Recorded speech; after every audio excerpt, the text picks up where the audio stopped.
میں باہر بھی رہ کے آیا ہوں، میں جانتا ہوں ان عورتوں کو، یہ بیسیکلی اندر سے خدا رسول کو نہیں مانتے. آپ ان سے کلمہ پوچھیں، ان کو کلمہ نہیں آتا ہوگا، ان کو کلمہ نہیں آتا، ان کو 5 نمازوں کا نہیں پتا کب کیسے پڑھنی ہے، ان کو 5 نمازوں کے نام نہیں پتا، جو اوقات ہے ان کا نام نہیں پتا. چھوٹی سے کہہ رہے ہیں میں 100% اس لیے کیونکہ میں یہاں سے نکلا ہوں، میں یہاں سے نکلا ہوں انسٹیٹیوشن سے، میں ایل جی ایس سے نکلا ہوں، میں روٹ سے نکلا ہوں، میں جی ایس آئی سے نکلا ہوں، میں باہر ملک میں رہ کے آیا ہوں. الحمدللہ وکفا والصلاة والسلام علی من لا نبی بعدہ. اما بعد، دین اسلام کے انسانوں پر بہت بڑے احسانات ہیں،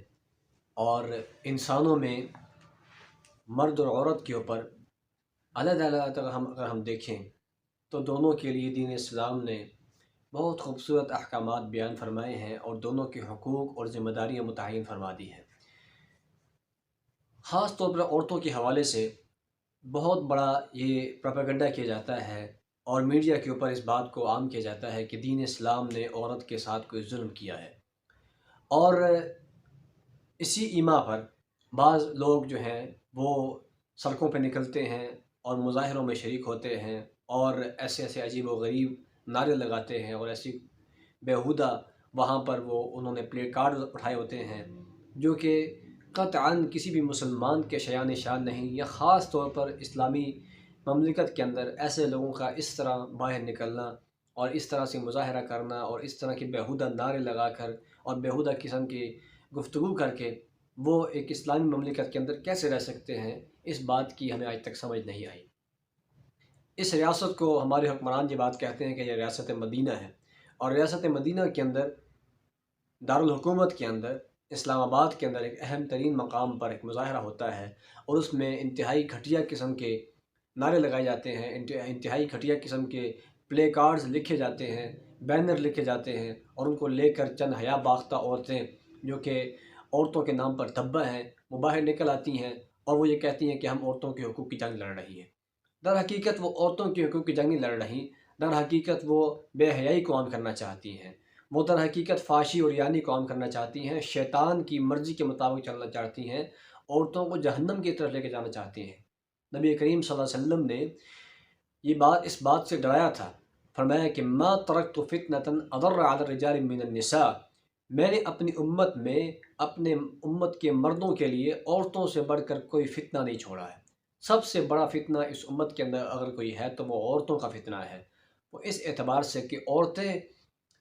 کسی بھی طریقے سے، چاہے اپنے حسن کے ذریعے، چاہے اپنی اداؤں کے ذریعے، چاہے اپنی دولت کے ذریعے، چاہے اپنے نعروں کے ذریعے مردوں کو ان کی عقلوں پر پردہ ڈال دیں گی، ان کو اپنے گھیرے میں لے لیں گی اور ان کو اپنے مقاصد کے لیے استعمال کریں گی. ہم یہ دیکھتے ہیں کہ ایک عورت نکل کے نعرہ لگاتی ہے اور وہ یہ بات کہتی ہے کہ میں کسی مرد کے زیر اثر نہیں رہ سکتی، مجھ پر کوئی مرد حکم نہیں چلا سکتا، اور ساتھ اس کے ایک مرد کھڑا ہے اور وہ اس کے ساتھ سپورٹ کر رہا ہے. اس کا مطلب یہ ہے کہ اس مرد کی عقل پر پردہ پڑ چکا ہے. عورت کو اللہ تعالیٰ نے جو مقام دیا ہے وہ مقام دنیا کا کوئی مذہب نہیں دے سکتا، وہ مقام دنیا کی کوئی ریاست نہیں دے سکتی. بحیثیت بیٹی، بحیثیت ماں، بحیثیت بیوی، بحیثیت بہن، اور اس کے علاوہ دیگر حیثیتوں میں جہاں جہاں عورت ہے وہاں پر دین اسلام نے جو عورت کے حقوق متعین فرمائے ہیں وہ دنیا کے کسی مذہب میں نہیں. اس معاشرے کے اندر جہاں پر بچیوں کو زندہ درگور کیا جاتا تھا وہاں پر آپ نے یہ درس دیا، نبی صلی اللہ علیہ وسلم نے یہ بات ارشاد فرمائی، جو شخص 2 بیٹیوں کی پرورش کرے گا، 2 بیٹیوں کی پرورش کرے گا یہاں تک کہ وہ بلوغت کو پہنچ جائیں، تو میں کل قیامت کے دن اس کے ساتھ اس طرح کھڑا ہوں گا جس طرح کہ یہ 2 انگلیاں ایک دوسرے کے ساتھ ملی ہوئی ہوتی ہیں. اس طرح کل وہ قیامت کے دن میرے ساتھ کھڑا ہوگا. اور ایک اور حدیث کے اندر فرمایا کہ جس کو اللہ تعالیٰ نے 3 بیٹیاں دی اور ان 3 بیٹیوں کے اوپر اس نے صبر کیا، ان کے کھانے کا بندوبست کیا، ان کی پرورش کا بندوبست کیا، ان کو کھلایا پلایا، ان کو پہنایا اور ان کی پھر اچھی طرح تربیت کی، تو یہ تینوں بیٹیاں کل قیامت کے دن اس کے لیے آگ کی راہ میں رکاوٹ بن جائیں گی، جہنم کی آگ سے پردہ بن جائیں گی. تو جو دین اسلام اس زمانے کے اندر جب بچیوں کو زندہ درگور کیا جا رہا تھا، وہ دین اسلام ان کے حقوق کی آواز بلند کر رہا تھا، اسی دین کو آج بدنام کرنے چلے ہیں، اسی دین کے اوپر آج آوازیں کسی جا رہی ہیں، اسی دین کو آج اس کے خلاف پروپیگنڈا کیا جا رہا ہے کہ اس دین نے حق کیا دیا ہے. اس دین نے تو آپ کو جینے کا حق دیا ہے، اس دین نے تو آپ کو زندگی دی ہے. یہ دین نہ ہوتا تو آپ کو کب کا زندہ درگور کر دیا جاتا. آج بھی ہندوستان کے اندر کتنے ہی اسقاط حمل ہوتے ہیں، کتنے ہی بچیوں کو اس طرح قتل کر دیا جاتا ہے پیدا ہوتے ساتھ ہی. تو وہ دیکھ لیں کہ وہاں پر ہندو مذہب ہے تو وہ کیا سلوک کرتے ہیں، جبکہ اسلام نے تو اس چیز کو قطعاً کسی صورت میں پسند نہیں کیا بلکہ حرام قرار دیا ہے. یہ قتل اس کو قرار دیا ہے کہ کوئی اپنی بچی کے ساتھ اس طرح کا سلوک کرے. تو اسی طرح عورتوں کے حوالے سے دین اسلام نے جو حقوق متعین فرمائے، ان کو جو اسلام نے سہولیات دی ہیں، جو اسلام نے عورتوں کو رعایتیں دی ہیں، اگر ان پر غور کیا جائے تو ہمیں یہ بات سمجھ آتی ہے کہ جتنا عورتوں کا خیال دین نے رکھا ہے اتنا کسی نے نہیں رکھا. آپ دیکھیں کہ ایک مرد دن میں 5 مرتبہ باجماعت نماز پڑھنے کا پابند ہے. اس کے اوپر لازم ہے کہ اپنے گھر سے نکلے، وضو کرے، مسجد میں جائے، وہاں جا کر باجماعت نماز پڑھے. لیکن کسی عورت کو اس بات کا پابند نہیں قرار دیا گیا، کیونکہ عورت کمزور ہے، عورت کے لیے بار بار گھر سے نکلنا مشکل ہے. اس لیے اس کو کہا گیا کہ تمہارا اپنے گھر کے اندر نماز پڑھنا زیادہ افضل ہے بنسبت اس کے کہ تم مسجد میں جا کے نماز پڑھو. اب ایک مرد ہے، اس کے لیے کتنا مشکل ہوتا ہے کہ سردی کی فجر کی نماز صبح اٹھ کے وہ گھر سے نکلے، اپنے کمبل کو چھوڑے، اپنے بستر کو چھوڑے، اپنے کمرے سے باہر نکلے، ٹھنڈے پانی سے وضو کرے اور جا کر مسجد میں ایک لمبا سفر طے کر کے مسجد میں جائے، وہاں جا کے نماز پڑھے. جبکہ ایک عورت سے کہا گیا کہ تم کہیں بھی تمہیں جانے کی ضرورت نہیں ہے، تم اپنے کمرے کے اندر ہی وہیں پر 7 واش روم ہے، وہاں سے وضو بناؤ اور وہیں پہ اپنے بستر کے پاس ہی بیٹھ کے نماز پڑھ لو، تمہیں اجر مل جائے گا. اس سے بڑی رعایت اور کیا ہو سکتی ہے؟ پھر اسی طرح عورت کو اللہ تعالیٰ نے ہر مہینے کے اندر، جو بالغ عورت ہے اس کو ہر مہینے کے اندر نمازوں کے اندر رعایت دی ہے. خاص طور پر جب عورت کے ماہواری کے ایام ہوتے ہیں تو ان دنوں میں عورت کو نماز معاف کر دی گئی ہے. بعض اوقات یہ 3 دن سے لے کر 7 دن تک اور بعض اوقات 14-15 دن تک عورت اس مرحلے سے گزرتی ہے تو اس کو نماز معاف کر دی جاتی ہے. یعنی ہر مہینے کے اندر اس کو اندازاً 35 سے 50 کے لگ بھگ نمازیں معاف ہو جاتی ہیں. اسی طرح رمضان المبارک کے روزے ہیں، اگر روزوں کے دوران اس کے ساتھ یہ معاملہ پیش آ جاتا ہے تو کوئی مرد ایسا نہیں ہے کہ جس کو رمضان کے روزوں کی چھوٹ ہو، لیکن عورت کو رمضان کے روزے معاف کر دی جاتے ہیں. اسی طرح حج کا معاملہ ہے، جب تک کسی عورت کے ساتھ اس کا محرم نہیں ہے اس پر حج فرض ہی نہیں ہوتا. جبکہ ایک مرد جو ہے اس پر اگر اللہ نے اس کو استطاعت دی ہوئی ہے تو ہر حالت میں اس کے اوپر حج کرنا فرض ہو جاتا ہے. اللہ حاصل قیاس ہم دیکھتے جائیں دین اسلام کے اندر تو عورتوں کے لیے بے تحاشا رعایتیں ہیں، بے تحاشا رعایتیں ہیں. حتیٰ کہ جہاد کے حوالے سے عورتوں کو کہا گیا کہ ان کو جہاد کرنے کی ضرورت نہیں، کیونکہ یہ مشقت والا عمل ہے، ایک تکلیف دہ عمل ہے، اس کے اندر بہت زیادہ مصیبتیں اٹھانی پڑتی ہیں، زخم لگتے ہیں، اس کے اندر زخمی ہونے کا امکان ہوتا ہے. تو فرمایا کہ عورتوں کو جہاد میں جانے کی ضرورت نہیں ہے، ان کا جہاد صرف اور صرف حج ہے، اگر وہ حج کر لے تو ان کو جہاد کا اجر مل جائے گا. اسی طرح عورتوں کے حوالے سے یہ بھی کہا گیا، ان کو جو رعایتیں دی گئی ہیں ان کو یہ بھی کہا گیا کہ عورت جو ہے وہ گھر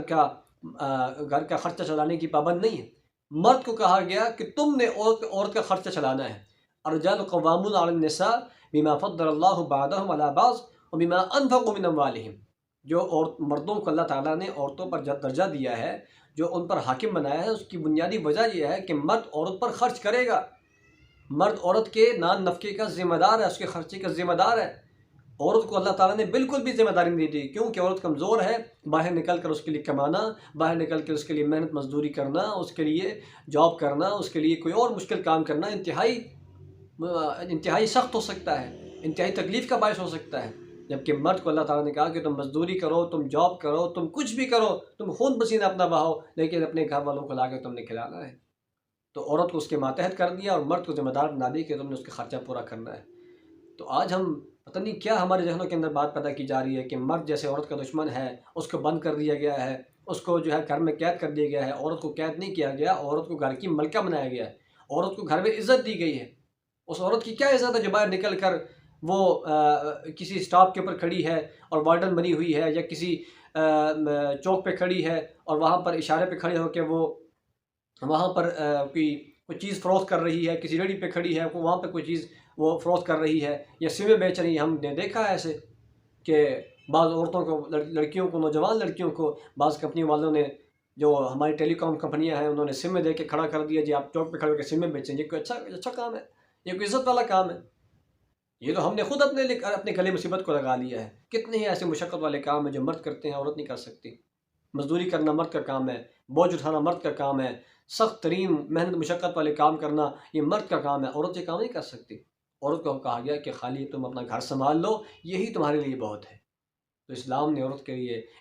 عورت کے اوپر بہت زیادہ احسانات کیے ہیں، اسلام نے عورت کو بہت زیادہ رعایتیں دی ہیں. لیکن جب عورت خود اس اسلام کی رعایتوں سے فائدہ نہیں اٹھائے گی اور خود ان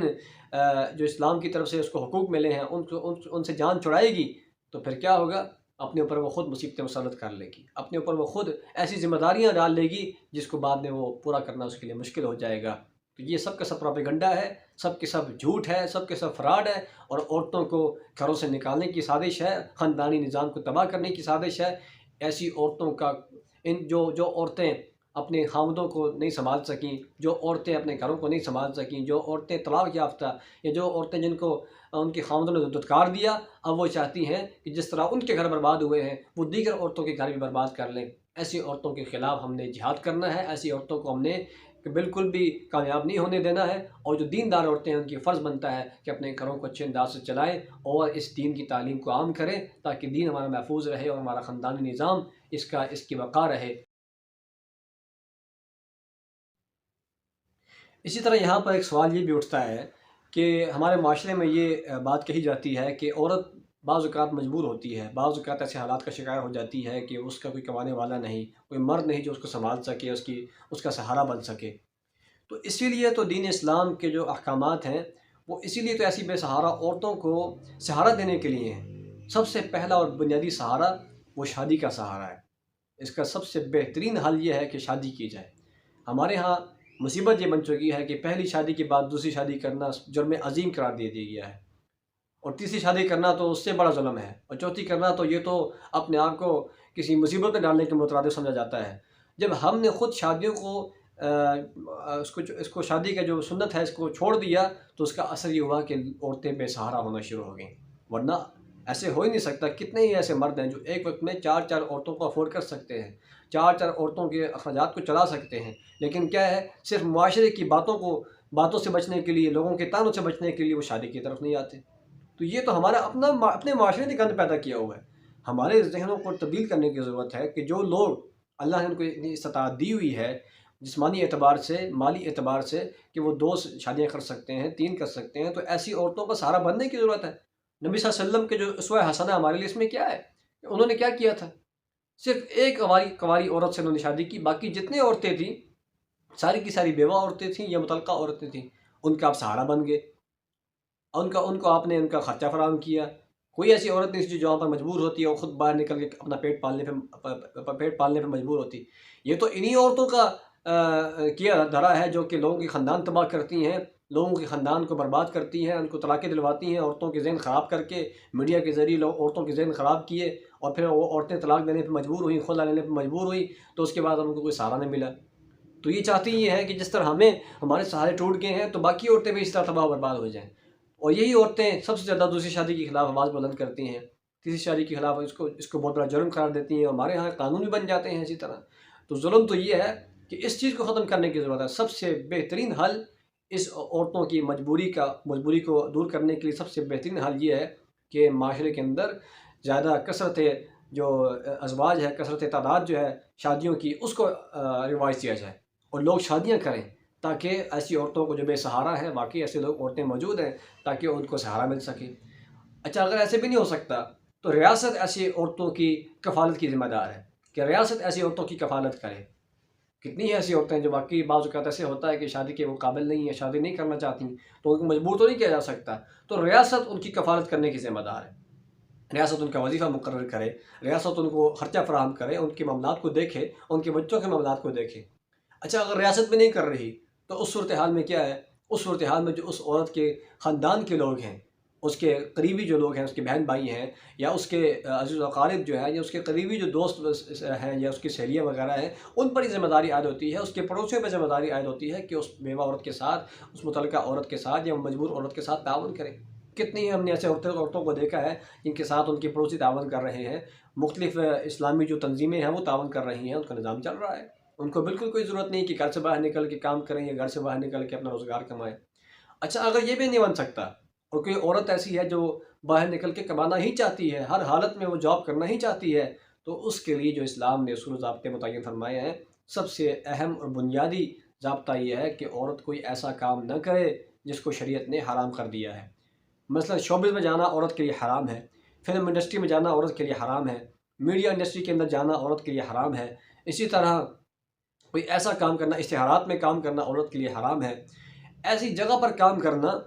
جو کہ جہاں پر آزادانہ طور پر مردوں کے ساتھ اختلاط ہوتا ہو، جہاں پر ان کے ساتھ فتنے میں پڑنے کا اندیشہ ہو، جہاں پر کسی برائی کی طرف جانے کا اندیشہ ہو، تو وہاں پر بھی عورت کا کام کرنا جائز نہیں ہے۔ ہاں، ایسی جگہوں پر جہاں پر اختلاط نہیں ہے عورتوں کا مردوں کے ساتھ، جہاں پر عورت اپنی آزادی کے ساتھ اور اپنی